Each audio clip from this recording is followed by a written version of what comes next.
C'est bon, l'enregistrement est lancé.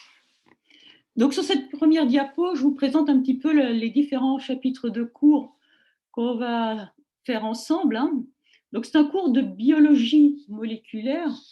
Alors ce qu'il faut que vous sachiez, c'est que le terme de biologie moléculaire, bon, est un terme qui est apparu il y a bien longtemps, dans les années 1930. Et donc cette discipline a pour but d'analyser au niveau moléculaire les observations qui avaient été réalisées par les généticiens. Autrement dit, donc la biologie moléculaire va s'intéresser aux molécules qui portent l'information génétique des cellules. On va voir leur structure, la synthèse de ces molécules, la fonction. Et donc, c'est ce programme que nous allons survoler au niveau de ce cours, sachant que nous n'entrerons pas beaucoup dans les détails parce que nous n'en avons pas le temps et que de toute façon, ce n'est pas très important pour vous, que vous ayez des petites notions de biologie moléculaire, mais bon, vous n'avez pas besoin de rentrer énormément dans les détails.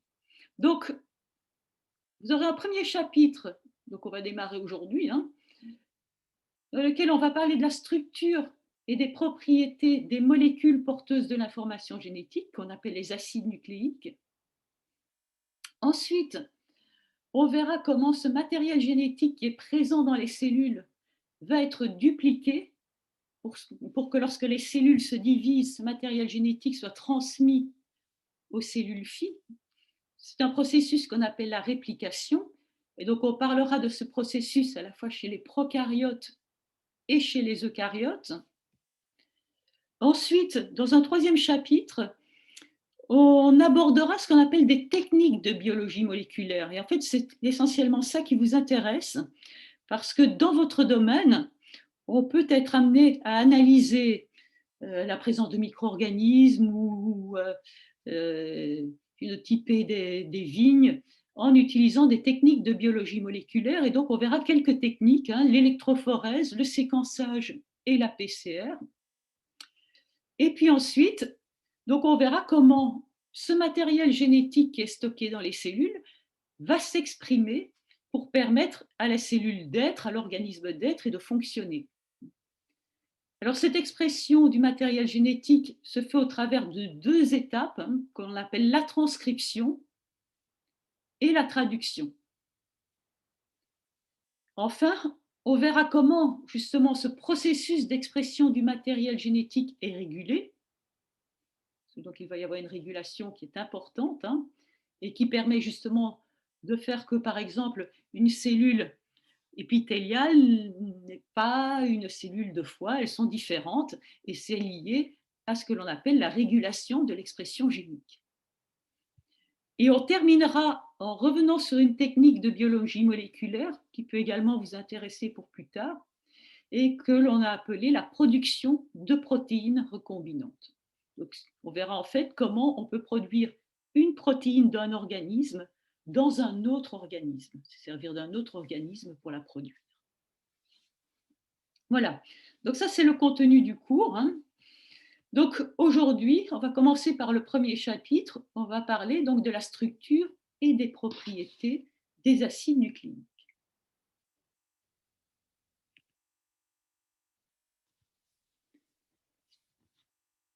Alors dans les cellules, il existe deux types d'acides nucléiques, l'ADN et l'ARN.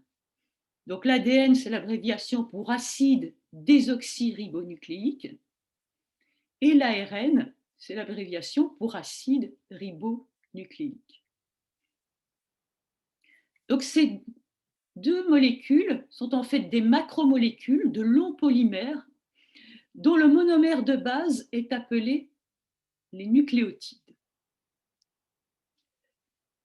Donc dans un premier temps, on va voir la structure de ces monomères qui constituent les acides nucléiques ADN et ARN, ces monomères que l'on appelle les nucléotides. Donc sur cette diapo, vous avez la structure générale d'un nucléotide. Alors en fait, on distingue au niveau de ces molécules trois groupements. D'une part, en vert ici, bases hétérocycliques azotées. Un deuxième élément important est la partie bleue, qui est en fait un sucre que l'on appelle le ribose ou le désoxyribose. Et la troisième partie de cette molécule est constituée de groupements phosphates. Ici, on en a représenté un seul, mais un nucléotide peut porter 1, 2, voire 3 groupements phosphates. Donc, c'est à partir de ces molécules que vont être synthétisés les acides nucléiques ADN et ARN. Alors, on va voir un petit peu plus en détail la structure des bases.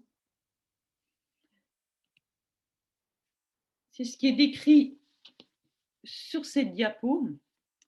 Alors, ces bases hétérocycliques azotées, il faudra être capable de les reconnaître et de les dessiner. Comme vous le voyez, il y en a 5, 5 différentes, et donc il faudra les connaître. Alors, donc au niveau des nucléotides qui constituent l'ARN et l'ADN, on peut observer donc 5 bases différentes. 3 bases sont issues d'un noyau qu'on appelle le noyau pyrimidique, qui est représenté ici. Et donc, vous voyez que c'est un noyau aromatique. Vous avez des doubles liaisons conjuguées. Alors, ces 3 bases sont appelées donc la cytosine, l'uracile et la thymine. Vous avez également des nucléotides qui vont porter une base qui est issue d'un noyau qu'on appelle le noyau purique, représenté ici.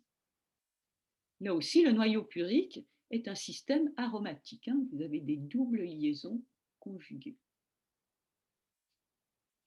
Alors, si vous regardez bien, donc ce noyau purique est constitué d'une pyrimidine auquel est accolé un cycle imidazole.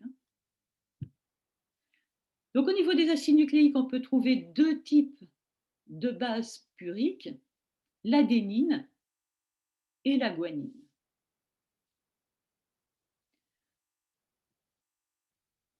Alors, sur cette diapo, on a pointé en rouge les groupements greffés sur ces noyaux et qui caractérisent chacune de ces bases, de façon à ce que vous soyez capable de bien les distinguer. Alors, donc, on a donc 5 nucléotides différents, chacun portant une base différente. Cependant, on ne va pas retrouver les 5 bases au niveau de tous les acides nucléiques. C'est ce qui est indiqué ici au bas de la diapo. Les bases adénine, guanine, cytosine et thymine seront présentes dans l'ADN, l'acide désoxyribonucléique. Par contre, les bases adénine, guanine, cytosine et uracile sont présentes au niveau des acides nucléiques de type ARN, acide ribonucléique. Autrement dit, l'uracile remplace la thymine dans l'ARN. Ça va pour tout le monde pour le moment? Ça va? Oui, oui. Oui, c'est bon. Bon. Ok.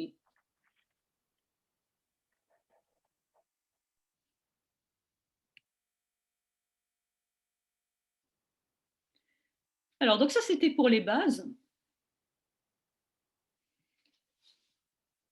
Donc, le deuxième élément important au niveau du nucléotide, c'est donc ce sucre qui est représenté ici en bleu.